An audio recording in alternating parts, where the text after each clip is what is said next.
बहुत समय पहले की बात है। एक शाहूकार रहता था। उस शाहूकार के यहाँ बहुत सारे मजदूर काम किया करते थे। वो हर किसी गरीब इंसान का फ़ायदा उठाना जानता था। एक दिन एक किसान उसके पास जाता है कि सेठ जी, मुझे कुछ पैसों की ज़रूरत है, आप मेरे पैसे की मदद करें। सेठ जी ने कहा, ऐसे में पैसे उधार दूंगा तो ये अपना पैसा कभी मुझे लौटा नहीं पाएगा, इसलिए मैं इसे कहता हूँ अपने खेत के कागज़ जो हैं वो मेरे पास गिरवी रख दे, इससे मैं तुझे कुछ पैसे उधार दे सकता हूँ।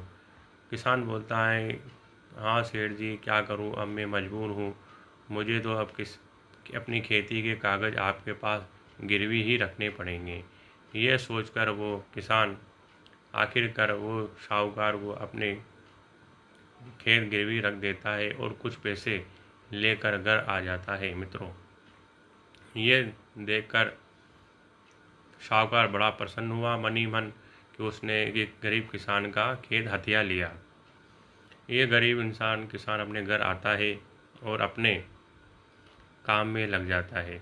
वो सभी मज़दूरों का फ़ायदा उठाना अच्छी तरह जानता था, इसीलिए वो बहुत शाहूकार बना था। उस किसान का एक बेटा था जिसका नाम था राजू। वो बहुत मेहनत करता था। अपनी खेत पर जुताई कर कर वो एक साल में 2 बार खेती कर लेता था।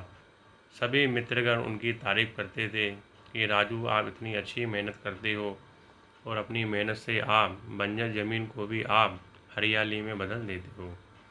ऐसा कहकर वह बहुत शुक्रिया करता था लोगों का कि आपने मेरी मेहनत को बहुत अच्छा माना। ये देखकर किसान बहुत प्रसन्न हुआ। जब वह घर जाकर लौटा तो अपनी कुटिया में आता है। जब माता पिता को देखता है कि मेरे पास पिताजी तो बहुत बीमार हैं और उनकी दवा के लिए भी मेरे पास पैसे नहीं हैं। पिताजी, आपकी दवाई भी ख़त्म हो चुकी है। मन ही मन वो बहुत फूटता है और रोने लगता है। पिताजी, मैं क्या करूं? अभी तो खेती भी नहीं हुई है, अभी तो सिर्फ हल चलाया है। ये सोचकर दूसरे दिन जो उठता है, फिर मुर्गा बोलता है। वो सुबह प्रातःकाल उठ के वह अपनी माता जी के पास आता है, बोलता है, मैं मम्मी जी अपने पिताजी के लिए दवाई लाया हूँ, आप इन्हें दवाई दे दें। परंतु वो माता जी दवाई लेकर उसको दवाई दे देती है और फिर बोलती है, आप बेटा, जो आपको अच्छा लगे आप वही करिए। ऐसा कहकर वह अपने बच्चे को, राजू को विदा करती है। राजू अपने बैलों को लेकर और हल को लेकर अपने खेत में आता है और बड़ी प्रसन्नता से अपनी मेहनत से अपने छोटे से खेत के टुकड़े को वो जोतता है।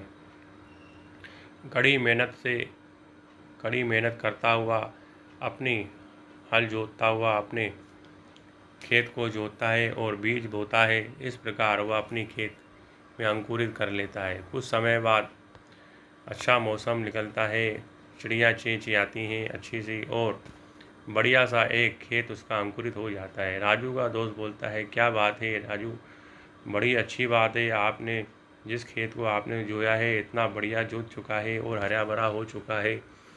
आपकी मेहनत तो बड़ी प्रसन्नता के लिए है। बहुत प्रसन्न हूँ मैं आपसे, ऐसी खेती लहलहा रही है आपकी और अच्छा खेत हुआ है। ज़रूर इस बार आपको कमाई भी अच्छी होगी। पर कुछ ही क्षण बाद क्या देखता है कि काले बादल आ जाते हैं आसमान में। वो काले बादलों को देखकर दीपक भी बोलता है, राजू क्या बात है यार, मौसम बहुत ख़राब हो रहा है, इस मौसम को देखकर तो मुझे डर लग रहा है।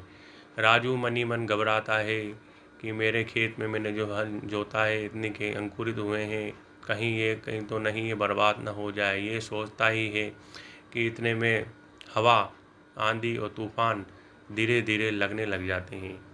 हवा की लहरें से सारा खेत खलियान उसका इधर उधर हो जाता है और बिजली कड़कती है।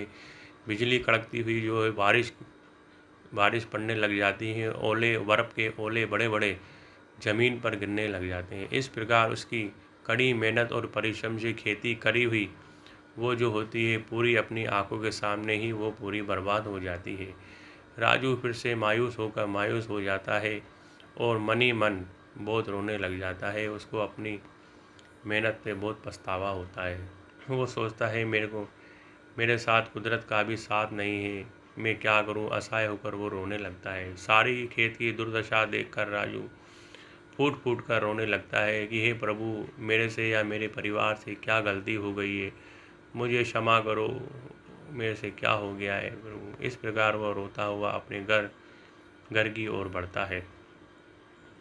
इस प्रकार मित्रों वो अपने घर में कुटिया में आता है तो अपने माता पिता को जब अपने खेत का हाल बताता है तो वह रोने लग जाता है। उसके माता पिता भी बहुत परेशान होते हैं। पिताजी बोलते हैं, राजू बेटा, आप एक काम करो, साहूकार के पास जाओ और वहाँ ही उनसे काम मांग लो। वो आपको काम पे रख लेंगे। हो सकता है कुछ दाल रोटी का पैसा तो हाथ मिल जाएगा। इस प्रकार अपने बेटे को राजू को समझाते हैं। राजू बोलता है, पिताजी क्या मुझे सेठ जी रखेंगे। इस प्रकार वो बोलकर धीरे धीरे वो साहूकार के घर आता है।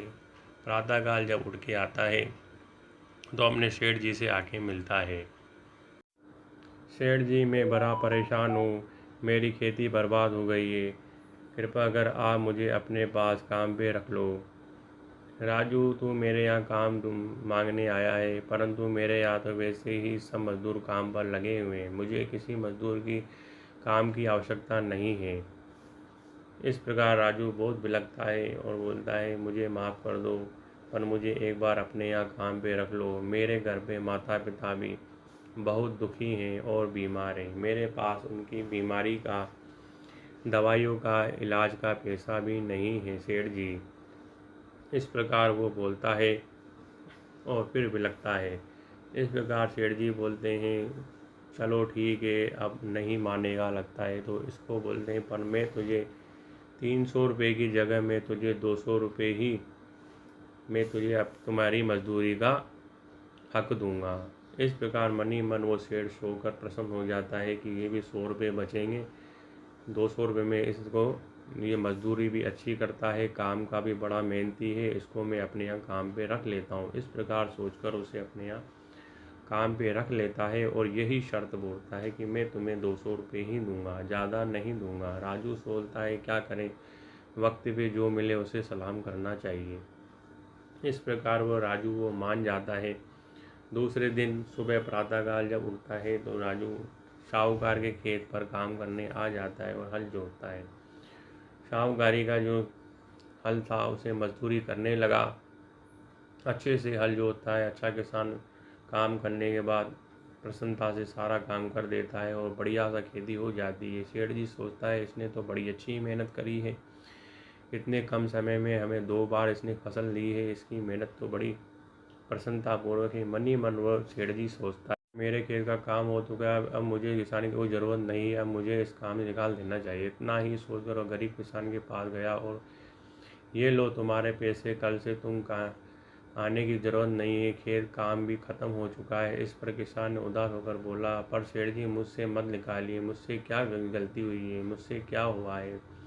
साहूकार ने कहा, मैं क्या करूं, मेरे खेत का काम खत्म हो चुका है, पैसे लो और जाओ यहाँ। इतना कहकर अपने गरीब किसान को निकाल दिया। अगली सुबह वह गरीब राजू अपने साहूकार सेठ जी से बाहर बातें कर ही रहा था, परंतु साहूकार को इन बातों का हैरान होकर पूछा, बात का असर न हुआ। क्या कर रहे हो? मैंने मेरा काम पूरा हो चुका है, निकाल ही दिया, तुम्हारी जरूरत मेरे घर पर फिर यहाँ से आए जाओ। उसे डांट फटकार कर भगा देते, डांट फुटाकर उस इस प्रकार राजू अपने घर माता पिता के घर आता है, माता पिता के घर जाता है, अपनी बात सारी कह सुनाता है। माता, मुझसे सेठ जी ने मुझे निकाल दिया, काम भी पूरा मेरे से करवा लिया। पुत्र नाराज मत हो, तुम रो मत, एक बार फिर तुम अपने सेठ जी साहूकार के पास जाओ, हो सकता है वो तुम्हें फिर अपने पास काम पे रख लें। हम तो बेटा खाना नहीं मिलेगा तो कोई बात नहीं, पानी पीकर भी हम सो जाएंगे, तुम चिंता मत करो बेटा, जाओ और अपने सेठ जी से साहूकार से तुम काम ले लो और उनका काम करो, जो देंगे तुम्हें ले लेना। इस प्रकार अपने पुत्र राजू को समझाकर उसे दूसरे अगले दिन भेजने के लिए बोल देती है। मित्रों, इस प्रकार राजू फिर दूसरे दिन इंतजार करता हुआ प्रातःकाल फिर सवेरे जल्दी उठकर जाता है। अगली सुबह यह किसान साहूकार ने उसे डांटा फिर अगली सुबह वह आता है और बोलता है, सेठ जी अभी उठते हैं, नींद में से उठकर आराम करते हुए प्रसन्नता से। वो सोचते हैं, राजू को तो मैंने निकाल दिया है, यूँ तो नहीं राजू फिर मेरे पास आ जाए। इस प्रकार वो सोच ही रहा था और सेठानी ने कहा, जाओ सेठ जी, आप बाहर जाके कुछ सामान घर का ले आ। इस प्रकार सेठ जी साहूकार बाहर आते हैं। फिर क्या देखते हैं, बाहर तो जो है राजू बैठा हुआ है। फिर ये देखकर फिर पूछा, मेरे घर के बाहर क्या कर रहे हो? इस पर किसान ने जवाब दिया, आप भी मुझे काम दे सकते हो, कृपा कर मुझे काम दीजिए। आप पहले मुझे 200 रुपये देते थे, अब बेशक आप मुझे 100 रुपये ही दे दीजिए, मगर मुझे काम पर रख लीजिए सेठ जी।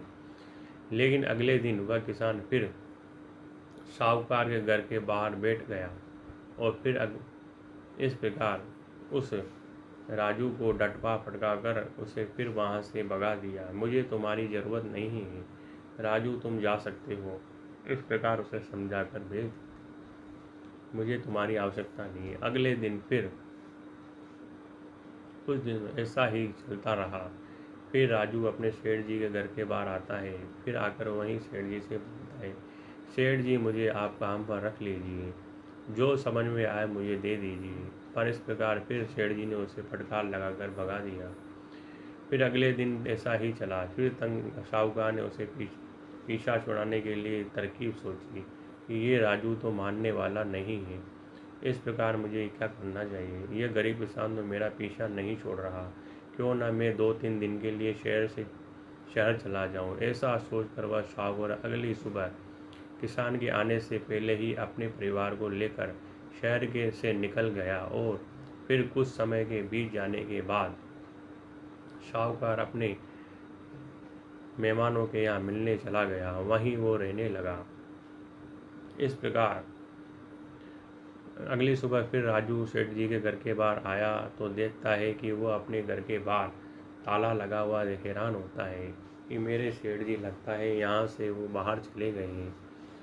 ये सोचकर मनी सोचता है, अब मैं क्या करूँ, मेरे को काम नहीं है। फिर वह इसी सेठ जी घर के पास पेड़ के नीचे बैठ जाता है। कुछ ही क्षण में 3 चोर सेठ जी के घर चोरी करने के हिसाब से तीनों चोर सेठ जी के घर को लूटने की अभी योजना बना ही रहे थे, एक दूसरे से बात कर रहे थे। और उसमें से एक चोर ने बड़ा सा पत्थर लेकर और सेठ जी के दरवाजे के ताले को तोड़ने की कोशिश करी। इतने में आवाज़ आने से राजू पास ही में बैठा वो देख रहा था ये क्या हो रहा है। राजू ने देखा कि मेरे सेठ जी के घर पे तो चोरी हो रही है, चोर ताला तोड़ रहे हैं। इस प्रकार वो आता है और जो, अरे चोर तुम ये क्या कर रहे हो, मेरे सेठ जी के ताले को क्यों तोड़ रहे हो? इस प्रकार वो बोल रहा है। चोर बोलता है, तू कौन है, बड़ा बीच में वकालत कर रहा है, तू जानता है नहीं हम चोरी करने आए हैं। इस प्रकार राजू ने जब उनके बीच में ये बात बोली आए तो वो तीनों चोर मिलकर आपस में राजू को धमकाते हैं। राजू भी अपनी बात पे अड़ा रहता है। इतने में तीनों चोर मिलकर राजू को मारते हैं और बहुत ज़ोर से लड़ाई हो जाती है और देखते ही देखते राजू बहुत घायल हो जाता है। इतने में जब आवाज़ आती है, गांव के कुछ लोग जब राजू को देखते हैं कि सेठ जी का चोरी हो रही है, जब तो आते हैं तो चोर भाग जाते हैं। राजू बहुत गंभीर अवस्था में घायल हो जाता है और परेशान हो जाता है। उसको उठा के घर ले जाते हैं। इतने में सेठ जी अपने मेहमानों से मिलकर वो बहुत दिन रहकर अब सोचता है, अब बहुत दिन हो चुके हैं, अपने घर को चलता हूँ। जब वो वापस घर सेठ जी आते हैं, लौटते हैं तो आकर देखते हैं अपने घर में। अब मन में मन सोचते हैं कि अब मेरे को कहीं राजू किसान परेशान तो नहीं करेगा, वरना रोज़ रोज़ वो मेरे पास आकर काम मांगता है और मुझे परेशान करता है। अगली सुबह जब प्रातःकाल सेठ जी जब अपने बाहर आते हैं और वो सोचते हैं क्या बात है, आज राजू मेरे पास आया नहीं है, इतने दिन गुजर चुके हैं, ऐसा सोच ही रहे थे। क्षण वो थोड़ी देर बाद सेठ जी बाहर आते हैं घूमने। देखते हैं जब बाहर आकर घूमते हैं तो एक गांव का किसान उसे मिलता है। कहता है, राजू कहाँ है? सेठ जी ऐसे बोलते हैं कि सेठ जी आपके घर तो चोरों ने डाका मारा, चोरी करने आए थे वो तो अच्छा है कि आपके राजू किसान ने आपके घर को लूटने से बचा लिया है। आपको राजू को बहुत धन्यवाद बोलना चाहिए। ये सुनकर सेठ जी बहुत हैरान होते हैं कि मैंने असहाय गरीब और राजू को मैंने बहुत परेशान किया था। उसने मेरे पीठ पीछे मेरे घर की रखवाली की थी और मेरे घर की रक्षा सुरक्षा की थी। मैंने तो बेवजह उसको बहुत परेशान किया था। इस प्रकार सोचकर राजू को सेठ जी को राजू से मिलवाने उसके घर ले आते हैं। राजू को देखते हैं सेठ जी कि बहुत चोट लगी हुई है, परेशान हो चुका है। इस प्रकार वो राजू से बहुत माफ़ी मांगते हैं और शर्मिंदा होते हैं, कहते हैं मुझे माफ़ कर दो, अब मैं तुम्हें परेशान नहीं करूँगा और पहले से ज़्यादा मैं अब तुम्हें मेहनताने की तनख्वाह भी दूंगा। ये इस प्रकार बोलकर सेठ जी अपनी जेब में से 500 रुपये निकाल कर उन राजू की माता श्री को दे देते हैं कि इसका इलाज भी कराओ, ठीक करो और अगली सुबह मैं इसे अपने घर में विशेष अधिकार दूंगा और